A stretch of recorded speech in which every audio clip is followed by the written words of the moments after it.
Assalamualaikum warahmatullahi wabarakatuh. Kami dari kelompok 2 yang beranggotakan saya Fariha Nur Hidayah dan Fatihah Azatun Nuriyah dan Siti Lutfita Istifania akan menjelaskan mengenai sumber data primer dan sekunder dalam penelitian studi pustaka. Yang pertama ada pengertian.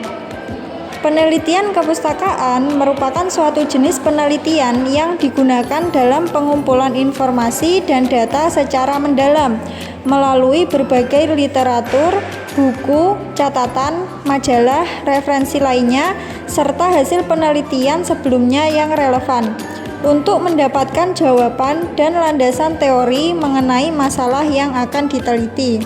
Kemudian tujuannya yang pertama ada menemukan suatu masalah atau topik, yang kedua mencari informasi yang relevan, yang ketiga mengkaji teori yang relevan, keempat mencari landasan teori, dan yang kelima memperdalam pemahaman dan pengetahuan penulis.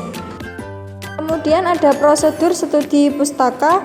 Yang pertama ada pemilihan topik, kemudian eksplorasi informasi, menentukan fokus penelitian, pengumpulan sumber data, membaca sumber data, membuat catatan penelitian, mengolah catatan penelitian, dan penyusunan laporan. Prosedur studi kepustakaan tadi yang pertama ada pemilihan topik, yaitu dapat dilakukan berdasarkan permasalahan dalam fenomena yang ada. Kemudian yang kedua ada eksplorasi informasi, yaitu terhadap topik yang dipilih untuk menentukan fokus penelitian. Kemudian yang ketiga ada menentukan fokus penelitian, yaitu berdasarkan informasi yang telah diperoleh dan dapat berdasarkan prioritas. Yang keempat ada sumber data yang dikumpulkan, yaitu berupa informasi atau data empirik yang bersumber dari buku-buku, jurnal, hasil laporan penelitian, dan literatur lain yang mendukung tema penelitian ini. Yang kelima, membaca sumber kepustakaan, yaitu dalam membaca sumber penelitian, pembaca harus menggali secara mendalam bahan bacaan yang memungkinkan akan menemukan ide-ide baru yang terkait dengan judul penelitian. Yang keenam, membuat catatan penelitian. Bisa dikatakan tahap yang paling penting dan barangkali juga merupakan puncak dalam keseluruhan. Yang ketujuh, mengolah catatan penelitian, yaitu semua sumber yang telah dibaca kemudian diolah atau dianalisis untuk mendapatkan suatu kesimpulan yang disusun dalam bentuk laporan penelitian. Kemudian yang kedelapan yaitu penyusunan laporan sesuai dengan sistematika penulisan yang berlaku. Untuk yang selanjutnya yaitu sumber data. Sumber data dari studi pustaka itu bersifat kepustakaan atau berasal dari berbagai literatur. Di antaranya adalah buku, jurnal, surat kabar, dokumen pribadi, dan lain sebagainya. Kemudian sumber data dalam penelitian studi pustaka ini dibedakan menjadi dua sumber, yaitu yang pertama sumber primer dan yang kedua sumber sekunder. Kemudian pengertian dari sumber data primer dan sumber data sekunder. Sumber data primer adalah sumber data pokok yang langsung dikumpulkan peneliti dari objek penelitian, yaitu buku atau artikel yang menjadi objek dalam penelitian ini. Sedangkan sumber data sekunder adalah sumber data tambahan yang menurut peneliti menunjang data pokok, yaitu buku atau artikel berperan sebagai pendukung buku atau artikel primer untuk menguatkan konsep yang ada di dalam buku atau artikel primer tersebut.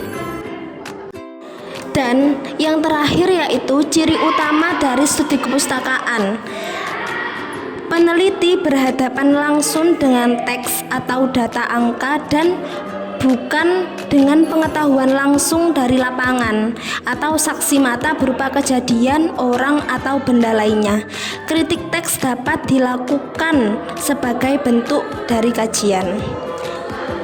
Kemudian perpustakaan adalah laborat peneliti kepustakaan, dan karena itu teknik membaca teks atau yaitu membaca buku, artikel, dan dokumen menjadi bagian yang fundamental dalam penelitian studi pustaka ini.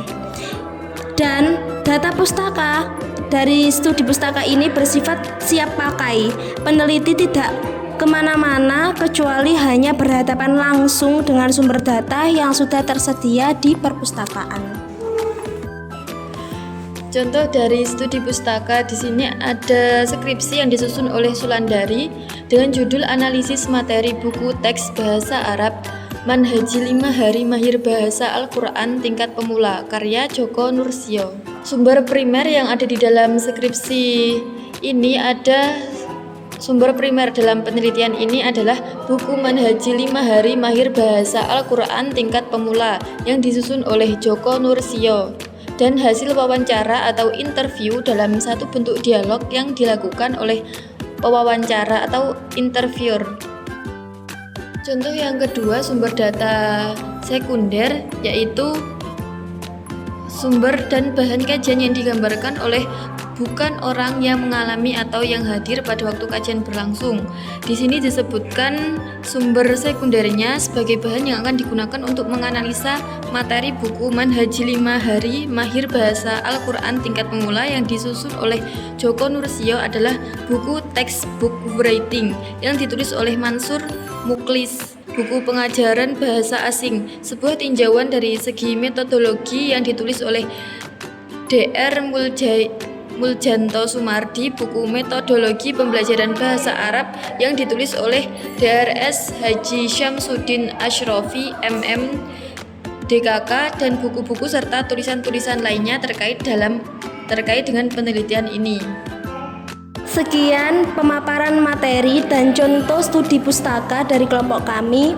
Apabila ada kesalahan, kami meminta maaf yang sebesar-besarnya. Wassalamualaikum warahmatullahi wabarakatuh.